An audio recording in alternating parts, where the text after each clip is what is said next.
Hello and welcome back friends in another very important video from unique life sciences. और इस video में आज हम स्टडी करने वाले हैं प्रोटीन सिंथेसिस या ट्रांसलेशन के बारे में कि ट्रांसलेशन कैसे होता है। और इस वीडियो लेक्चर में हम स्पेशली देखने वाले हैं प्रोकैरियोट में ट्रांसलेशन कैसे होता है और नेक्स्ट वीडियो में देखेंगे यूकैरियोट में ट्रांसलेशन कैसे होता है। वैसे तो दोनों में लगभग समान प्रकार से होता है, लेकिन इनिशिएशन थोड़ा कॉम्प्लेक्स होता है यूकैरियोट में। इसके लिए हम अलग से वीडियो लेक्चर में स्टडी करेंगे। तो इस वीडियो को आप कंप्लीटली जरूर देखिएगा क्योंकि ये बहुत ज़्यादा इंपॉर्टेंट लेक्चर है और इसमें हम सभी एस्पेक्ट्स को कवर करने वाले हैं डिटेल से किस किस प्रकार से प्रोकैरियोट में ट्रांसलेशन होता है। तो वीडियो को लास्ट तक जरूर देखिएगा। तो बिना किसी देरी के चलिए वीडियो में आगे बढ़ते हैं। तो सबसे पहले हम इस डायग्राम से थोड़ा इसका ओवरव्यू देखने की कोशिश करते हैं कि एक्चुअल में ट्रांसलेशन होता क्या है। तो देखिए सेंट्रल डोग्मा में आपको पता है डीएनए से डीएनए बनता है, डीएनए से एमआरएनए बनता है और एमआरएनए का ट्रांसलेशन होता है। और एमआरएनए का ट्रांसलेशन होता है कहाँ पर? साइटोप्लाज्म में ही। प्रोकैरियोट्स में तो साइटोप्लाज्म में ही होता है और यूकैरियोट्स में भी साइटोप्लाज्म में ही होता है, क्योंकि प्रोकैरियोट्स में तो कोई न्यूक्लियस पाया नहीं जाता है, तो हमेशा कहाँ पर होगा? साइटोप्लाज्म में ही होगा। अब साइटोप्लाज्म में कौन करता है ट्रांसलेशन? अब जो एमआरएनए बनता है जहाँ पर न्यूक्लियस में जो एमआरएनए बनता है वो एमआरएनए आता है साइटोप्लाज्म में, और साइटोप्लाज्म में राइबोसोम के द्वारा उसको रीड किया जाता है। ये डायग्राम में आप देख सकते हो राइबोसोम की दो सब यूनिट यहाँ पर उसके यहाँ पर जुड़ जाती है। अब राइबोसोम जो एमआरएनए है, एमआरएनए पर कुछ कोडोन्स प्रेजेंट होते हैं, न्यूक्लियोटाइड की सीक्वेंस प्रेजेंट होती है, उसको रीड किया जाता है और उसके अकॉर्डिंग एमाइनो एसिड के बीच में बॉन्ड्स बनाए जाते हैं। और ये एमाइनो एसिड कहाँ पर प्रेजेंट होते हैं? हमारे ये साइटोप्लाज्म में प्रेजेंट होते हैं। इन एमआरएनए को लेकर आया जाता है टीआरएनए यानी ट्रांसफर आरएनए के द्वारा। ट्रांसफर आरएनए आता है कहाँ पर? राइबोसोम पर। क्या लेकर? एमाइनो एसिड लेकर। देखिए एमाइनो एसिड, और यहाँ पर देखिए एमाइनो एसिड की चेन का सिंथेसिस कर दिया जाता है। राइबोसोम में कौन सा आरएनए पाया जाता है? आरआरएनए। इसका मतलब तीनों प्रकार के आरएनए मिलकर क्या कर रहे हैं? यहाँ पर ट्रांसलेशन का कार्य कर रहे हैं। एमआरएनए बीच में प्रेजेंट है, राइबोसोम में आरआरएनए प्रेजेंट है और टीआरएनए क्या कर रहा है? एमाइनो एसिड को लेकर आ रहा है। अब ये किस प्रकार से reaction step wise step complete होती है उसके बारे में हम स्टडी करने वाले हैं। राइबोसोम्स कौन से प्रकार के होते हैं, टीआरएनए की स्ट्रक्चर कैसी होती है, एमआरएनए की स्ट्रक्चर कैसी होती है, जेनेटिक कोडोन्स कैसे प्रेजेंट होते हैं, सभी के बारे में हम स्टडी करने वाले हैं। तो सबसे पहले देख लेते हैं कि क्या क्या हमें आवश्यकता होती है प्रोटीन सिंथेसिस के लिए। तो सबसे पहले तो एक एमआरएनए की हमें आवश्यकता होगी जिस पर हमारा जो जेनेटिक इन्फॉर्मेशन प्रेजेंट होगी डीएनए से कॉपी होकर। फिर राइबोसोम की आवश्यकता होगी जो इसको रीड करेगा एमआरएनए को। फिर एमाइनो एसिड की आवश्यकता होगी जो जिससे हमारी प्रोटीन चेन का निर्माण होगा। टीआरएनए की आवश्यकता होगी जो एमाइनो एसिड को कहाँ पर लेकर आएगा? राइबोसोम तक लेकर आएगा। मैग्नीशियम आयंस की आवश्यकता होगी जो राइबोसोम्स को असेंबल करेगा, दोनों को एक साथ बाइंड करेगा। एमिनो एसिड टीआरएनए सिंथेटेज ये एंजाइम है जो क्या करेगा? यहाँ पर जो टीआरएनए और यहाँ पर एमाइनो एसिड के बीच में बॉन्ड का निर्माण करेगा। फिर इसकी जो अलग अलग स्टेप्स होती है, इनिशिएशन, इलोंगेशन और टर्मिनेशन फैक्टर्स के, इनके अलग अलग फैक्टर्स की आवश्यकता होती है। ये फैक्टर्स कौन कौन से होते हैं सभी की आवश्यकता हमें होगी। तो सबसे पहले हम राइबोसोम के बारे में देखते हैं कि राइबोसोम प्रोकैरियोटिक और यूकैरियोटिक में देखें तो प्रोकैरियोटिक में 70s प्रकार के राइबोसोम पाए जाते हैं और यूकैरियोट्स में हमें पाए जाते हैं 80s प्रकार के राइबोसोम से, जो कैसे होते हैं, किसके बने होते हैं? आरआरएनए और आर प्रोटीन से मिलकर बने होते हैं।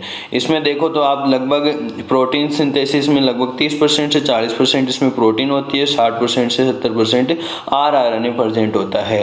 ईच राइबोसोम हैविंग दो सब यूनिट इसमें प्रेजेंट होती है, एक तो हेवी, एक तो लार्ज सब यूनिट और एक स्मॉल सब यूनिट। लार्ज सब यूनिट यदि हम प्रोकैरियोट की बात करें तो 50s की होती है और यूकैरियोट्स में ये 60s की होती है। और स्मॉल सब यूनिट प्रोकैरियोट्स में होती है 30s की और ये यहाँ पर होती है यूकैरियोट्स में 40s की।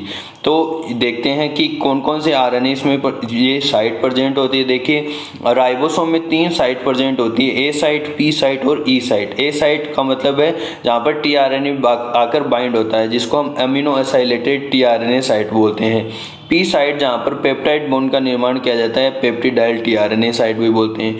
ई साइट जहाँ से जो डीएसाइलेटेड जो टीआरएनए रिलीज होता है, निकल जाता है, उसको जहाँ से अनचार्ज टीआरएनए निकल जाता है, एग्जिट हो जाता है, उसको बोलते हैं ई साइट या exit site. This site present at the interference between the small and large सब यूनिट, दोनों के बीच में प्रेजेंट होती है तीनों प्रकार की साइट। अब इसके बाद में देखिए डायग्राम में भी देख सकते हो आप तीन प्रकार के साइट, ई साइट, पी साइट और ए साइट। ए साइट पर आकर बाइंड होता है टीआरएनए, फिर पी साइट पर बॉन्ड, जहाँ पर बॉन्ड सिंथेसिस किया जाता है पेप्टाइड चेन का, और ई साइट से वो रिलीज हो जाता है। लार्ज सब यूनिट और स्मॉल सब यूनिट एक साथ बाइंड होती है। यहाँ पर देखो आप जो इकोलाई का जो 50s जो सब यूनिट है और 30s सब यूनिट से मिलकर बना होता है, उसमें 30s सब यूनिट में आपको 21 प्रकार की आर प्रोटीन्स देखने को मिलेगी, जिसकी मोलिकुलर वेट होता है 930 किलो डाल्टन, और एक प्रकार का rRNA 16S rRNA प्रेजेंट होता है। 50s सब यूनिट में आप देखोगे कि यहाँ पर 31 डिफरेंट प्रकार की प्रोटीन्स प्रेजेंट होती है, जिसमें 2 rRNA प्रेजेंट होते हैं, एक तो 23S और एक 5S rRNA प्रेजेंट होते हैं। राइबोसोम्स आर रफली 2-3 RNA बाय मास। यदि हम बात करें राइबोसोम्स, यहाँ पर पूरे द्रव्यमान के rRNA का लगभग 2 से 2/3 भाग होता है, और एक ई कोलाई में बात करें तो लगभग 20,000 राइबोसोम्स प्रेजेंट होते हैं। 20% ऑफ सेल मास ये होते हैं।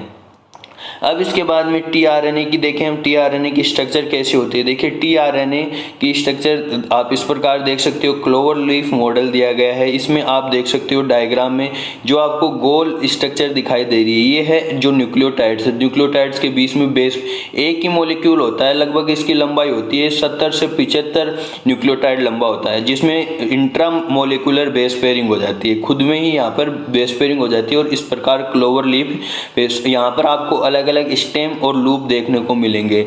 यहाँ पर ये तो है एक्सेप्टर आर्म, जहाँ पर कोई भी अमाइनो एसिड आकर जुड़ता है, और इस एक्सेप्टर आर्म पर आपको दिखाई देगी CCA सीक्वेंस। इस ए पर आकर बाइंड होता है अमाइनो एसिड 3 प्राइम एंड पर जो प्रेजेंट होता है। दूसरे में देखें यहाँ पर एक टी साई सी लूप। अब ये साई क्या आ गई, यहाँ पर क्या होता है, इस आरएनए में टीआरएनए में कुछ मॉडिफाइड न्यूक्लियोटाइड प्रेजेंट होते हैं, जिसके कारण बेस पेयरिंग नहीं हो पाती और इन लूप का निर्माण हो जाता है। ये जो डी है, ये टी है राइबोथाइमिडिन के लिए, यहाँ पर साई है यहाँ पर सूडोयूरिडिन के लिए। ये डी देखोगे आप इस डी लूप में, डी लूप का मतलब है यहाँ पर डाईहाइड्रोयूरिडिन प्रेजेंट है, और डॉट डॉट का मतलब है इनकी नंबर चेंज हो सकते हैं, यानी वेरिएबल रहता है। जहाँ पर यहाँ पर संख्या निश्चित नहीं है, वहाँ पर इनकी नंबर चेंज हो सकती है। और यहाँ पर आप नंबर भी देख सकते हो कि ये नंबर फिक्स है। और ये तो एक तो टी लूप हो गया, एक डी लूप हो गया, और एक यहाँ पर वेरिएबल लूप। इस लूप की साइज भी चेंज होती रहती है। और ये है सबसे इंपॉर्टेंट लूप, एंटीकोडॉन लूप, जो हमारे mRNA पर प्रेजेंट कोडोन को पहचानता है।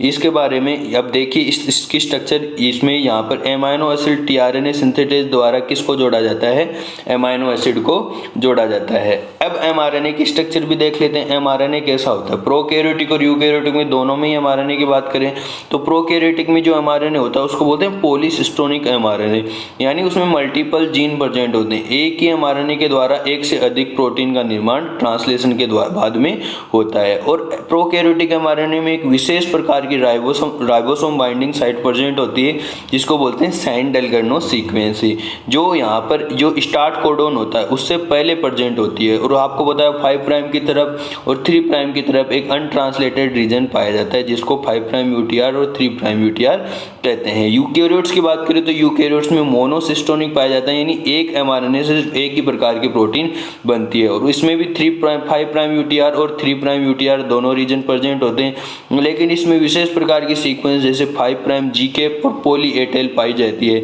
इसके बारे में हम यूकैरियोट्स जब ट्रांसक्रिप्शन पढ़ रहे थे तब भी देख चुके हैं, और यहाँ पर हम फिर से देख रहे हैं। तो यहाँ पर एयूजी कोडोन से पहले कोई यहाँ पर सेंड-डेल्गर्नो सीक्वेंस नहीं पाई जाती है। यहाँ पर डायरेक्ट आकर बाइंड होता है किस पर, 5 प्राइम केप पर राइबोसोम। तो ऐसी होती है mRNA की स्ट्रक्चर। अब सबसे इंपॉर्टेंट है जेनेटिक कोडोन। अब ये जो mRNA होता है उस पर जो न्यूक्लियोटाइड प्रेजेंट होते हैं वो ट्रिपलेट की फॉर्म में प्रेजेंट होते हैं, यानी ये ट्रिपलेट एक अमाइनो एसिड को कोड करता है। जेनेटिक कोडोन के बारे में मैं अलग से वीडियो लेक्चर बना चुका हूँ, जिसकी अलग अलग प्रॉपर्टीज के बारे में हम डिस्कस कर चुके हैं। यदि अभी तक आपने वो वीडियो लेक्चर नहीं देखा तो पहले वो देख लीजिए, जिससे आपको जेनेटिक कोडोन के बारे में अच्छी तरह से पता चल जाए। फिर भी एक बार हम देख लेते हैं कि ट्रिपलेट कोडोन होता है 3 बेसेस से मिलकर बना होता है और ये कोड एक दूसरे को ओवरलैप नहीं करते, यानी एक कोडोन में जो 3 न्यूक्लियोटाइड हैं वो एक कोडोन के लिए यूज आएंगे, दूसरे कोडोन के लिए यूज नहीं आएंगे। The base sequence is read from a fixed starting point without punctuation. यहाँ पर एक स्टार्टिंग पॉइंट होता है जहाँ से स्टार्ट होते हैं। इसमें the code is degenerate meaning the same amino acid can be coded by. यहाँ पर देखिए कोड यहाँ पर सबसे इंपॉर्टेंट है कि एक कोडोन द्वारा तो एक अमाइनो एसिड का ही सिंथेसिस होता है, लेकिन एक अमाइनो एसिड को मल्टीपल कोडोन द्वारा सिंथेसिस किया जाता है। इस प्रोसेस को बोलते हैं डीजनरेशन या डीजनरेसी इसमें प्रेजेंट होती है। इस प्रकार से 64 टाइप के यहाँ पर कोडोन बनते हैं 4 न्यूक्लियोटाइड के द्वारा, जो हमारे 20 जो 22 प्रकार के स्टैंडर्ड अमाइनो एसिड हैं उनको कोड करते हैं। अभी इस कोड 64 प्रकार के कोडोन में आपको कुछ विशेष प्रकार के कोडोन दिखाई देंगे। जैसे एक तो है ये AUG कोडोन, जो स्टार्टिंग कोडोन करता है। जब ट्रांसलेशन का स्टार्ट होता है तो वो कोडोन आता है, उसको बोलते हैं AUG। और जब ट्रांसलेशन का ख़त्म किया जाता है तो इस विशेष प्रकार के स्टॉप कोडोन आते हैं। 3 प्रकार के स्टॉप कोडोन है, UAA, UAG और UGA। ये 3 प्रकार के कोडोन है जो स्टॉप कोडोन कहलाते हैं। अब देखते हैं सबसे पहले जब स्टार्ट होता है ट्रांसलेशन का, तो उससे पहले हमें एमाइनो एसिड को एक्टिवेट करना होता है, क्योंकि एमाइनो एसिड साइटोप्लाज्म में प्रेजेंट होते हैं, लेकिन वहाँ पर तक राइबोसोम तक लाने के लिए कौन कार्य करेगा? tRNA, यानी tRNA पर बाइंड होता है ये। तो उस प्रोसेस को बोलते हैं एक्टिवेशन ऑफ एमाइनो एसिड। यहाँ पर एमाइनो एसिड, tRNA और ATP की आवश्यकता होती है। मैग्नीशियम आयन के प्रेजेंस में किसका निर्माण हो जाता है? एमिनो एसाइल tRNA का निर्माण हो जाता है, AMP और PPA। यहाँ पर देखो इस स्ट्रक्चर में देख सकते हो ये tRNA है। tRNA की 3 प्राइम यानी एक्सेप्टर आर्म पर क्या आकर बाइंड क्या प्रेजेंट होता है? CCA sequence. CCA का लास्ट जो न्यूक्लियोटाइड है वो एडिनिन न्यूक्लियोटाइड है। एडिनिन की 3 प्राइम शुगर और 5 प्राइम दोनों पर प्रेजेंट हो सकता है। 3 प्राइम कार्बन और 5 प्राइम के OH पर एमिनो एसाइल ग्रुप के द्वारा एमिनो एसिड जुड़ सकता है। इसके आधार पर अब इसमें जो एंजाइम की आवश्यकता होती है वो होती है इस amino acyl tRNA synthetase enzyme की इस रिएक्शन के लिए। ये amino acyl tRNA synthetase enzyme 2 प्रकार के हो सकते हैं। किसके आधार पर? अब ये रिएक्शन किस प्रकार से कंप्लीट होती है? 2 स्टेप में कंप्लीट होती है इस एंजाइम के द्वारा। कैसे? पहली स्टेप में तो जो ATP होता है वो एमाइनो एसिड से बाइंड होता है, यानी एमाइनो एसिड का एक्टिवेशन होता है। जो यहाँ पर देखिए ये बाइंड हो गया एमाइनो एसिड किससे? ATP से बाइंड हो गया। अब ये ATP जो एमाइनो एसाइल एडिनाइलेट जो एडिनाइलेट बना है ये ट्रांसफ़र होगा किसके ऊपर? tRNA के ऊपर। और ये कार्य करेगा एमिनो एसाइल tRNA की 2 प्रकार क्लास होती हैं, एक क्लास फर्स्ट और एक क्लास सेकेंड। ये एंजाइम 2 प्रकार के हो सकते हैं। देखिए एक तो 3 प्राइम शुगर पर जोड़ सकता है और एक 2 प्राइम शुगर पर जोड़ सकता है। जो एंजाइम 2 प्राइम शुगर पर जोड़ता है उसको बोलते हैं क्लास फर्स्ट एमाइनो एसाइल, और जो 3 प्राइम पर जोड़ता है उसको बोलते हैं class second amino acid tRNA। यहाँ पर आप रिएक्शन देख सकते हो अच्छी तरह से। इसमें देखिए यहाँ पर कहाँ पर जुड़ा है? 2 प्राइम पर जुड़ा है और यहाँ पर एमिनो एसिड 3 प्राइम पर जुड़ा है। तो अलग अलग क्लास में इसको डिवाइड किया गया है। देख सकते हो आप क्लास फर्स्ट में कैसे होते हैं? मोनोमेरिक होते हैं, एसाइलेट्स होते हैं, 2 prime OH on the terminal ribosome. ये एमाइनो एसिड होते हैं जिनको जो क्लास फर्स्ट के द्वारा जोड़ा जाता है, जैसे आर्जिनिन, सिस्टीन, ग्लूटामिन आदि। और क्लास सेकेंड में आप देख सकते हो 3 प्राइम OH पर जोड़ा जाता है, जिनमें ये जो डायमेरिक और ज़्यादातर मल्टीमेरिक होते हैं, जो जिनमें ये इन जो एमाइनो एसिड को इस प्रकार से जोड़ा जाता है। तो ये हो गया क्या? Activation of amino acid. अब क्या होता है? यहाँ पर स्टार्ट होता है ट्रांसलेशन का। अब ट्रांसलेशन को हम 3 फेज में स्टडी करते हैं, इनिशिएशन, इलोंगेशन और टर्मिनेशन। और इसके लिए हमें GTP की एनर्जी के रूप में आवश्यकता होती है, जो G प्रोटीन इसमें फ्यूल के रूप में GTP प्रोवाइड हमें करवाती है। अब तीनों स्टेप को हम देखें, इनिशिएशन, इलोंगेशन और टर्मिनेशन में क्या क्या होता है स्टेप बाय स्टेप। इनिशिएशन में सबसे पहले ओवरव्यू देखें तो binding of mRNA to small subunit followed by an initiator amino acyl tRNA then by large subunit। सबसे पहले जो इनिशिएशन कॉम्प्लेक्स बनता है, स्मॉल सबयूनिट आती है, स्मॉल सबयूनिट mRNA से आकर बाइंड होती है, फिर इस पर tRNA आकर बाइंड होता है और इसके बाद में क्या आकर बाइंड होता है? लार्ज सबयूनिट, जो क्या बन जाता है? इनिशिएशन। फिर इलोंगेशन क्या होता है? पेप्टाइड चेन की लंबाई बढ़ती है, उसको बोलते हैं इलोंगेशन। और लास्ट में जब पेप्टाइड चेन रिलीज हो जाती है उसको बोलते हैं टर्मिनेशन। तो सबसे पहले इनिशिएशन कैसे होता है, क्या क्या हमें आवश्यक आवश्यकता होती है इनिशिएशन के लिए। इनिशिएशन के लिए हमें आवश्यकता है mRNA की 30S एंड 50S राइबोसोम की दोनों सब यूनिट की आवश्यकता होगी। A set of proteins initiation factor की हमें आवश्यकता होती है। ऐसे प्रोटीन जो इनिशिएशन का कार्य करते हैं उनको बोलते हैं इनिशिएशन फैक्टर। जीटीपी की आवश्यकता होगी और सबसे इंपॉर्टेंट यहाँ पर हमें मिथाइलेटेड टीआरएनए की आवश्यकता होगी। मिथाइलेटेड टीआरएनए का मतलब जो पहला टीआरएनए यहाँ पर एमाइनो एसिड आता है वो जो किसको लेकर आएगा, एयूजी कोडोन वाली, यानी एयूजी जो कोडोन करता है किसको कोड करता है, मेथियोनिन को कोड करता है। अब मेथियोनिन कैसा होता है, यहाँ पर फॉर्मुलेटेड होता है, यानी उसके ऊपर फॉर्मिल ग्रुप जुड़ा होता है। प्रोकैरियोट्स की ये विशेषता होती है कि जो पहला एमाइनो एसिड मेथियोनिन आता है वो फॉर्मुलेटेड होता है, यानी मेथियोनिन इसके ऊपर जुड़ा रहता है। और यहाँ पर देखिए कैसे जुड़ा रहता है, वो रिएक्शन देख सकते हो आप। जैसे यहाँ पर एक जो मेथियोनिन है, मेथियोनिन टीआरएनए से जुड़ा हुआ है। अब इसके एमिनो ग्रुप पर देखें, यहाँ पर आप फॉर्मिल ग्रुप जुड़ गया है, तो ये क्या बन गया, एन फॉर्मिल मेथियोनिन टीआरएनए। तो ये जो पहला एमाइनो एसिड टीआरएनए होता है जो कहाँ पर जाकर बाइंड होता है, पी साइट पर। ये इंपॉर्टेंट बात है, जितने भी जो पहला जो टीआरएनए है एमाइनो एसिड को लेकर आता है वो राइबोसोम की कौन सी साइट पर बाइंड होगा, पी साइट पर। ये बात ध्यान रखना आप। अब जो पहला टीआरएनए होता है जो एमाइनो एसिड यानी मेथियोनिन को लेकर आता है, फॉर्मुलेटेड मेथियोनिन को लेकर आता है, उसकी भी कोई विशेषता होती है, वो भी विशेष प्रकार की स्ट्रक्चर रखता है और दूसरे टीआरएनए के बजाय। टीआरएनए रीड्स ये क्या करता है, पहला जो इनिशिएटेड टीआरएनए होता है वो एयूजी, जीयूजी और यूयूजी को, देखो नॉर्मली तो एयूजी स्टार्ट कोडोन के रूप में कार्य करता है, लेकिन प्रोकैरियोट्स में कभी कभी जीयूजी और यूयूजी भी क्या करते हैं, स्टार्ट कोडोन का कार्य करते हैं, लेकिन ये जोड़ते हैं किसको, हमेशा फॉर्मिल मेथियोनिन को। अब the initiated tRNA charge with a formulated methionine to become f met tRNA. अब ये क्या करता है, जहाँ पर इनिशिएटेड टीआरएनए से क्या जुड़ जाता है, फॉर्मुलेटेड मेथियोनिन जब जुड़ जाता है तो क्या बन जाता है, एफ मेट टीआरएनए, यानी वो चार्जड हो जाता है, एक्टिव हो जाता है। N formyl methionine is only used to initiation and regular. अब देखिए जो स्टार्टिंग वाला जो मेथियोनिन होता है वो ही हमेशा फॉर्मुलेटेड होता है, बाद में जो भी मेथियोनिन आएंगे वो कभी भी फॉर्मुलेटेड नहीं होंगे, ये सिर्फ इनिशिएशन के लिए यूज आता है। The N formyl methionine is removed in about half of the E coli proteins post trans. अब बाद में जब आधी प्रोटीन बनती है, जो प्रोटीन जब कंप्लीट बन जाती है, जो फॉर्मिल ग्रुप को बाद में आधी जो प्रोटीन होती है उनमें ई कोलाई में हटा दिया जाता है पोस्ट ट्रांसक्रिप्शन में। अब इनिशिएटेड टीआरएनए होता है, उसकी क्या विशेषता होती है, देखिए उसकी क्या विशेषता होती है। एक तो आप एक्सेटर आर्म पर देखोगे पहले का 5 प्राइम पर पहला और 3 प्राइम पर आपको दिखेगा 72 नंबर का जो न्यूक्लियोटाइड होता है, उनके बीच में कोई बेस पेयरिंग नहीं प्रेजेंट होती है। दूसरा, आप जो एंटीकोडोन स्टेम देखोगे तो उसमें आपको दिखाई देगा कि 3 लगातार जीसी बेस पेयर आपको दिखाई देंगे, ये इसकी विशेषता होती है। इसके कारण क्या होता है, वो डायरेक्ट पी साइट में एंटर कर पाता है, ए साइट की बजाय कहाँ पर एंटर करता है, डायरेक्ट पी साइट में एंटर करता है। अब mRNA AUG recognition and alignment कैसे होता है, किस किस प्रकार से mRNA AUG कोडोन को पहचानता है। देखिए सबसे पहले recognition of translation initiation codon on mRNA involve the 16S rRNA and 30S सब यूनिट। अब देखिए mRNA, हम डायग्राम में देखेंगे आगे, mRNA पर क्या प्रेजेंट होता है, mRNA पर हमें पता है प्रोकैरियोट्स में साइन-डेल्गनो सीक्वेंस प्रेजेंट होती है। साइन-डेल्गनो सीक्वेंस यह होती है जो 30 जो स्मॉल सब यूनिट होती है राइबोसोम की, उसमें हमें पता है 16S rRNA प्रेजेंट होता है।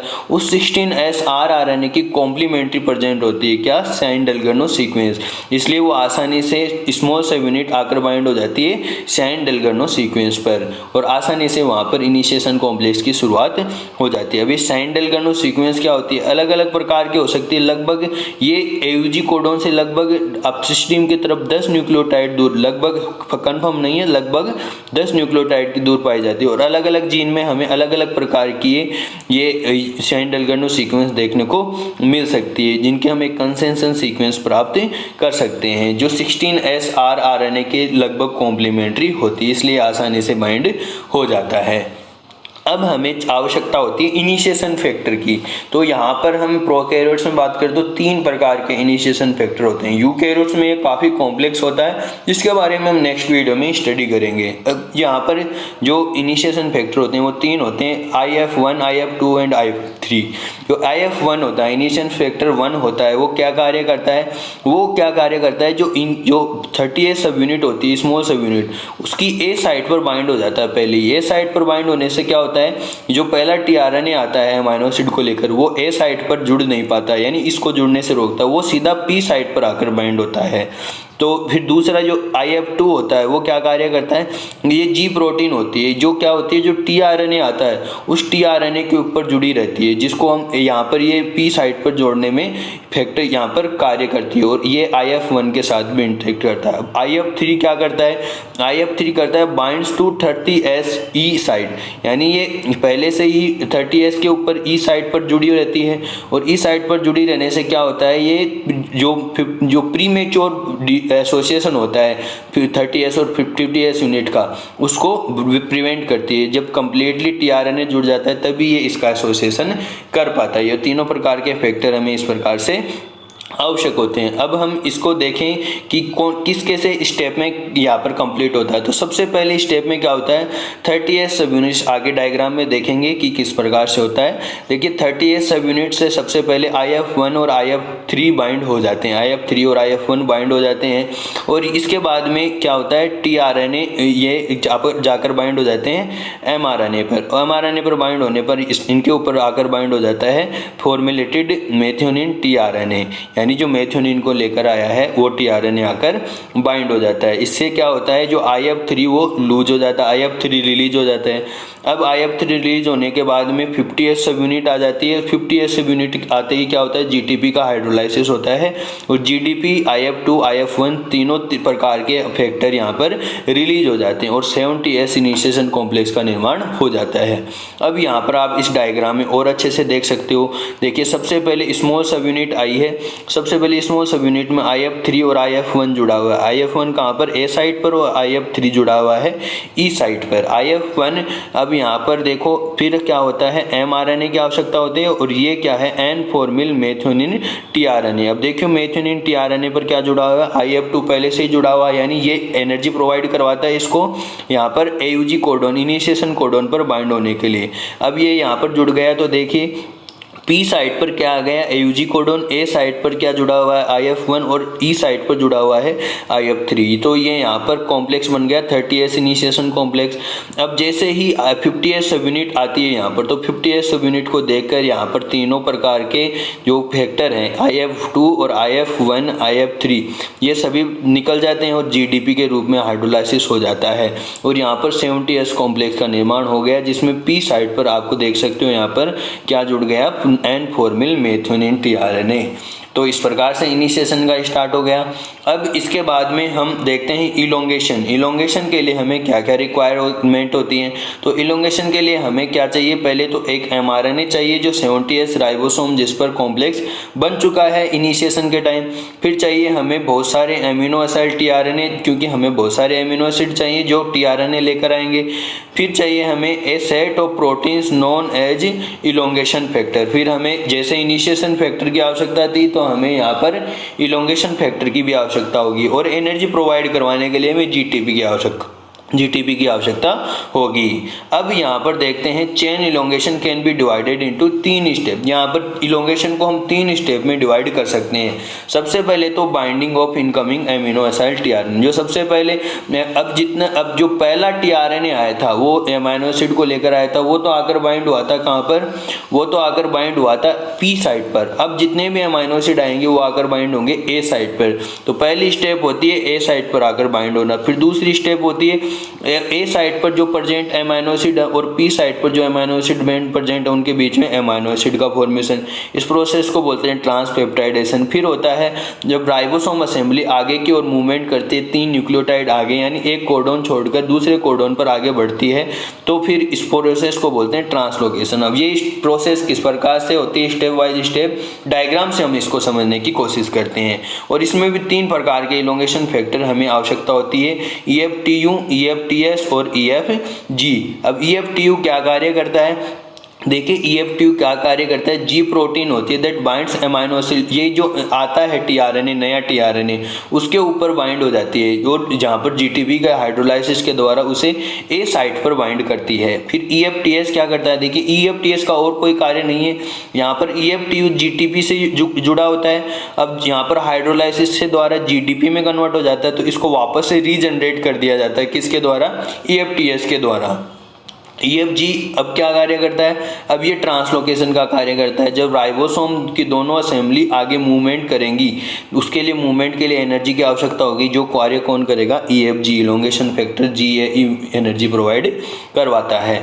अब सबसे पहला स्टेप देखते हैं इलोंगेशन का। सबसे पहले क्या होता है, एमिनो एसिड टीआरएनए बाइंडिंग। तो हमें इसमें पहला फैक्टर चाहिए EFTU। EFTU क्या करता है, एमिनो एसिड टीआरएनए पर बाइंड होता है और जीटीपी का फॉर्मेशन करता है।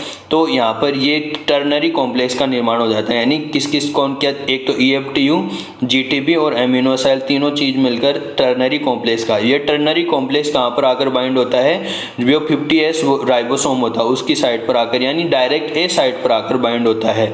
और यहाँ पर EFTU को हाइड्रोलाइज कर दिया जाता है और जीटीपी से जीडीपी में कन्वर्ट हो जाता है, किसमें, यहाँ पर EFTU जीडीपी के रूप में रिलीज हो जाता है। अब इसको वापस से EFTS के द्वारा EFTU जीटीपी में कन्वर्ट कर दिया जाता है, यानी रीजनरेट या रीसाइकिल का कार्य किसके द्वारा किया जाता है, EFTS के द्वारा।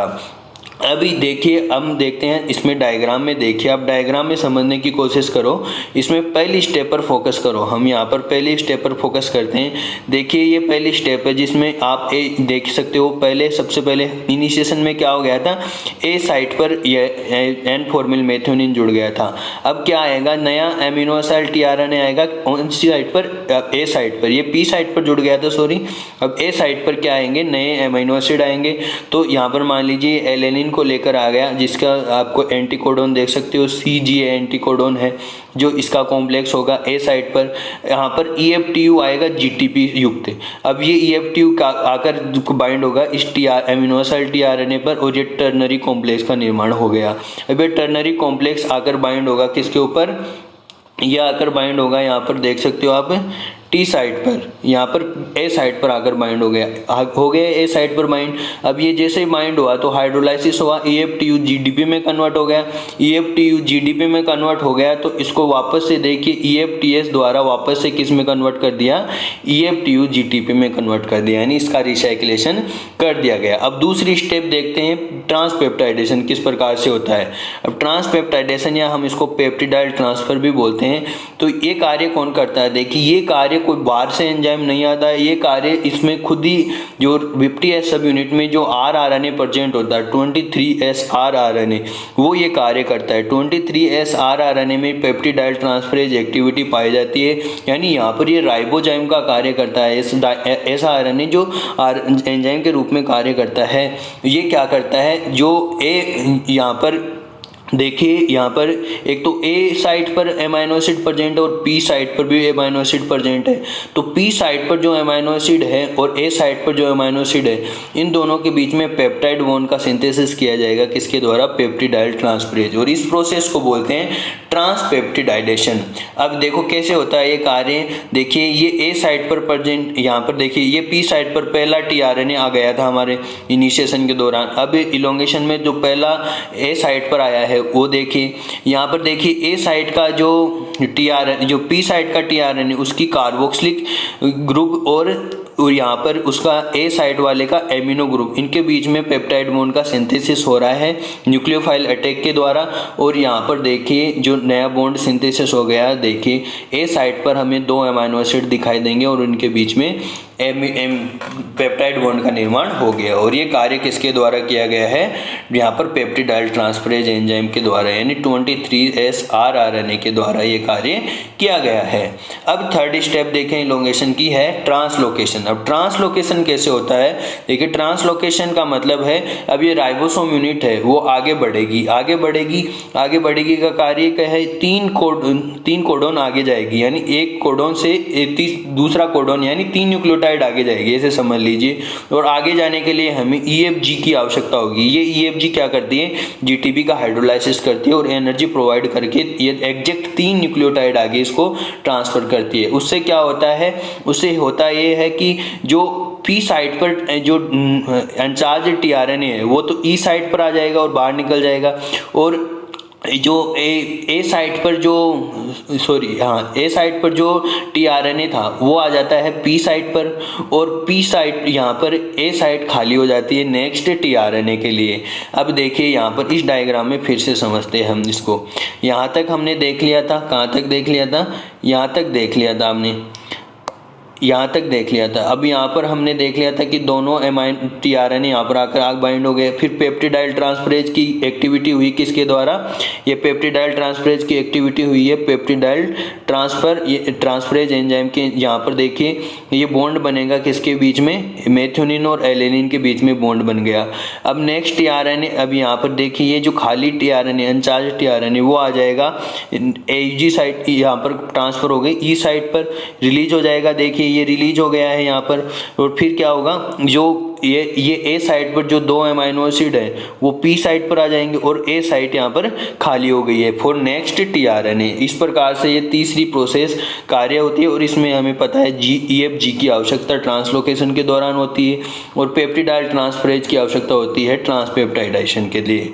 अब इसके बाद में हम देखते हैं कि किस प्रकार से इलोंगेशन फैक्टर कार्य करता है। इलोंगेशन फैक्टर G हमें यहाँ पर एनर्जी प्रोवाइड करवाता है। ये बहुत ही ज़्यादा इंपॉर्टेंट इलोंगेशन फैक्टर है, ये टर्मिनेशन के दौरान भी एनर्जी प्रोवाइड करवाता है। अब यहाँ पर देख सकते हो डायग्राम में, आप अच्छी तरह से हमने समझ लिया है। अब थर्ड है टर्मिनेशन। अब इलोंगेशन, इनिशिएशन देख लिया, इलोंगेशन देख लिया, और टर्मिनेशन। टर्मिनेशन किस प्रकार से होता है, टर्मिनेशन के लिए हमें स्टॉप कोडॉन की आवश्यकता होगी। जब एमआरएनए लगातार यहाँ पर आगे बढ़ता रहेगा, एमआरएनए पर राइबोसोम, और यहाँ पर देखिए एमआरएनए पर लगातार बढ़ता रहेगा, और जैसे जैसे कोडॉन आते जाएंगे नए अमीनो एसिड जोड़ते जाएंगे। अब कोई स्टॉप कोडॉन जब तक नहीं आएगा तब तक यहाँ पर इलोंगेशन कंटिन्यू रहेगा। जैसे ही स्टॉप कोडॉन आता है तो वहाँ पर टर्मिनेशन हो जाता है। अब कैसे हो जाता है, यहाँ पर स्टॉप कोडॉन जैसे ही आ जाता है तो स्टॉप कोडॉन को रिलीज फैक्टर, एक प्रोटीन होती है विशेष प्रकार की, उसके द्वारा पहचान लिया जाता है, और ए साइड पर एमिनो एसिड एंटर करने के बजाय रिलीज फैक्टर एंटर करता है, और ये क्या कर देता है, जो पेप्टाइड चेन का सिंथेसिस हो रहा था उस पेप्टाइड चेन को ब्रेक डाउन कर देता है और वहां से रिलीज हो जाती है। और यहाँ पर हमें एक विशेष प्रकार की प्रोटीन और आवश्यकता होती है, राइबोसोम रिसाइकल फैक्टर। ये जो क्या करता है, दोनों राइबोसोम की सब यूनिट को डिसोसिएट कर देता है और एमआरएनए को डिसोसिएट कर देता है। 3 प्रकार के रिलीज फैक्टर प्रोकैरियोट्स में होते हैं, RF1, RF2 और RF3। RF1 क्या कार्य करता है, ये 2 कोडॉन होते हैं स्टॉप कोडॉन, UAA और UAG को पहचानता है, और RF3 को रिक्रूट करता है। ये पहचानने का कार्य करता है, और RF3 आकर क्या करती है, हाइड्रोलाइसिस करती है, जो पेप्टाइड चेन को रिलीज करती है। RF2 ये भी 2 को पहचानता है, एक तो UAA को और ये एक UGA को। ये तो कॉमन है दोनों में, और ये दोनों अलग अलग हैं। 3 प्रकार के स्टॉप कोडॉन हो गए। अब RF3 क्या कार्य करती है, ये कार्य करती है मेन, जो इसको ये यहाँ से रिलीज करती है पेप्टाइड चेन को, वो कार्य यही करती है। अब डायग्राम में देखते हैं इसको किस प्रकार से होता है। तो देखिए यहाँ पर ये लंबी चेन का सिंथेसिस हो गया है, टीआरएनए यहाँ पर पी साइड पर लंबी चेन का सिंथेसिस हो गया। अब मान लीजिए कोई कोडॉन आ गया, स्टॉप कोडॉन, देखिए यहाँ पर UAA स्टॉप कोडॉन आ गया। UAA स्टॉप कोडॉन आ गया तो ए साइड खाली है। अब स्टॉप कोडॉन आते ही यहाँ पर रिलीज फैक्टर आ गया, कोई भी यहाँ पर कौन सा आएगा, UAA को कौन पहचानता है, RF1 और RF2 दोनों ही पहचानते हैं। तो फिर RF1 और RF2 आ गए, और RF1 किसको रिक्रूट करेगा, RF3 को रिक्रूट करेगा, जो GTP युक्त होता है। अब ये GTP का हाइड्रोलाइसिस करके यहाँ पर पेप्टाइड चेन को ब्रेक कर देता है, और देखिए पेप्टाइड चेन यहाँ पर तीसरी स्टेप में रिलीज हो गई। अब यहाँ पर एक बात और जान लीजिए, यहाँ पर एन टर्मिनल तो आगे की तरफ चला गया था, और सी टर्मिनल यहाँ पर पीछे से रिलीज हो रहा है। ठीक है, अब हमें RRF की आवश्यकता होगी। RRF क्या करेगी, यहाँ पर ये प्रोटीन है राइबोसोम रिसाइक्लिंग फैक्टर, ये क्या कार्य करेगा, यहाँ पर ये रिलीज फैक्टर है, इनको सबको रिमूव कर देगी और राइबोसोम की दोनों यूनिट को यहाँ पर mRNA से हटा देगी। तो इस प्रकार से ट्रांसलेशन का कंप्लीट होता है। ट्रांसलेशन इन स्टेप्स में कंप्लीट होता है। तो प्रोकैरियोट्स में ट्रांसलेशन हमने देख लिया। यूकैरियोट्स में इनिशिएशन थोड़ा अकॉम्प्लिश होता है और तो सेम ही सेप होते हैं। तो यूकैरियोट्स में कैसे होता है उसके लिए मैं अलग से वीडियो लेक्चर आऊँगा आपके लिए। तो आप मुझे कमेंट करके बताइए आपको कैसा लगा ये वीडियो लेक्चर अच्छा लगा तो वीडियो को लाइक कर दीजिए और चैनल को सब्सक्राइब करना बिल्कुल भी मत भूलिएगा। तो मिलते हैं नेक्स्ट वीडियो लेक्चर में, तब तक के लिए धन्यवाद। Take care, bye.